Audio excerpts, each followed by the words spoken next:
21 iyun tarixli və gündəm xəbər nefrində bir xəbər diqqətinizə çatdıraraq belə ki, Türkiyə prezidenti Rəcəb Tayyip Ərdoğan İstanbulda İranın Xarici İşlər Naziri Abbas Əraqçını qəbul edib.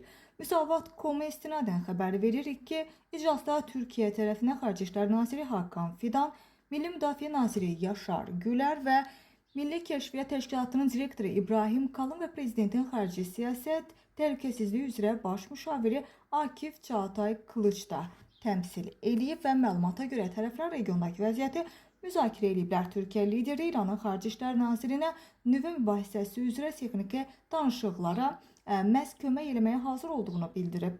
Ərdoğan həmçinin qeyd edib ki, Amerika və İran liderlərinin görüşünə yardım etməyə də hazırdır. Xatırladaq ki, iyunun 21-də İstanbulda İslam Əməkdaşlıq Təşkilatı Xarici İşlər Nazirləri Şurasının 51-ci sessiyası keçirilib və toplantıda İsrail-İran məsələsi də müzakirə edilən mövzulardandır.